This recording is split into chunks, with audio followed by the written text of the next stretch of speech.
चंदियो कर तारे मारो चंदियो रे चंदियो कर तारे मारो जीवड़ी लोर तपला मेरे जीवड़ी लोर तपला मेरे आय मारे चंदिया तो कोरे तीन रे छोड़ मन तो कोवा तीन रे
जोरदार तालियां।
आज रतनगढ़ के पंडित दीनदयाल उपाध्याय हॉल में SC/ST प्रतिभा सम्मान समारोह का आयोजन किया गया, जिसमें अनेक प्रतिभाओं का सम्मान हुआ। लेकिन 2 अंतर्राष्ट्रीय प्रतिभाओं ने यहाँ पर जिस तरह के कार्यक्रम प्रस्तुत किए, उसको लेकर निश्चित रूप से SC/ST को इस पर गर्व होना चाहिए। और इस समय मेरे साथ एक अंतर्राष्ट्रीय प्रतिभा है, लीला सपेरा, जो अनेक देशों में अपने कार्यक्रम प्रस्तुत कर चुकी है। और उन्होंने अपने कार्यक्रम के माध्यम से ये बता भी दिया कि निश्चित रूप से वो बहुत ही प्रतिभाशाली एक कलाकार है, बहुत ही अच्छी डांसर है।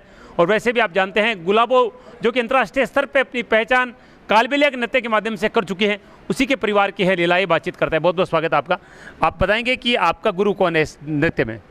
मेरी बड़ी दीदी है रेखा कालबेलिया करके। जी हाँ, वो करती थी। मुझे शौक था इसका डांस करने का। मैं बचपन से यही सीखा, 8 साल से मुझे शौक था डांस करने का। कालबेलिया, ये भोई, चरी, घूमर, ऑल इंडिया मैंने जा चुकी हूँ। मैं यहाँ पे फ्रांस, जैसे ऑस्ट्रेलिया, ऑल इंडिया हम करते हैं। कितने देशों में कार्यक्रम आपने किया है अंतर्राष्ट्रीय स्तर पे? मैं अभी तो फिलहाल गई थी, यहाँ फ्रांस गई थी, ऑस्ट्रेलिया गई थी। अभी शायद और भी जा रही हूँ मैं, यहाँ पे पेरिस। नृत्य के साथ पढ़ाई करती है नहीं की आपने? नहीं, मैंने पढ़ाई बिल्कुल नहीं की है। और हमारे ना समाज में क्या ना, पहले कुछ पढ़ाई नहीं करवाते थे, इसलिए मैंने पढ़ाई नहीं की, बस डांस ही सीखा। ये आपको नहीं लगता है कि आपको पढ़ाई करनी चाहिए? क्योंकि पढ़ाई के लिए कोई उम्र नहीं होती है, अभी भी आप पढ़ाई कर सकती हैं। हाँ हाँ, बिल्कुल सही बोल रहे हो आप। मैंने बिल्कुल भी पढ़ाई नहीं की है। बस जितनी भी बहनें हैं, हम 4 बहनें पढ़ाई नहीं की है। जब 3 है, 2 भाई है, एक सिस्टर है छोटी, वो पढ़ाई कर रहे हैं अब। जैसे हमारा तो ये गाना मतलब ये गा रहे थे, डांस कर रहे थे बीन। नहीं, आप अलग स्थानों में जाते हैं, विदेशों में जाती है, आपको नहीं लगता कि आपको शिक्षा की ज़रूरत है? हाँ, बिल्कुल लगता है मुझे, तो फिर भी दिमाग से चला देते हैं। चलिए, आगे क्या इस नृत्य को कहाँ तक ले जाना चाहती है? आपकी क्या इच्छा है कि वो एक और ज़्यादा बड़ा कलाकार का नाम आपके रूप में हो? बिल्कुल बिल्कुल, मैं ये चाहती हूँ मैं अच्छी तरक्की करूँ और सबको डांस सिखाऊँ, और मैं और भी डांस करूँ और भी आगे बढ़ूँ। आपके नृत्य को हज़ारों लोग देखते हैं, बहुत सराहना करते हैं, कैसा लगता है? मुझे बहुत अच्छा लगता है। लीला, मेरा इंटरव्यू जब सार्थक होगा कि आप संकल्प करेंगे आज की मैं पढ़ाई करूँगी? बिल्कुल पढ़ाई करूँगी मैं। बहुत बहुत धन्यवाद, क्योंकि पढ़ाई बहुत ही ज़रूरी है। आज की बेटियां अगर पढ़ेगी तो देश आगे बढ़ेगा। आप एक कलाकार हो सकते हैं, लेकिन अगर आपने विद्या ग्रहण नहीं की तो आप उस अपने प्रतिभा का वो इस्तेमाल नहीं कर सकते जो एक पढ़ा लिखा इंसान कर सकता है। और लीला अभी छोटी है, मुझे उम्मीद है कि वो निश्चित रूप से पढ़ेगी और इस अपनी कलाकारी के माध्यम से अपना और अपने परिवार का, अपने देश का, अपने राजस्थान का नाम रोशन करेगी।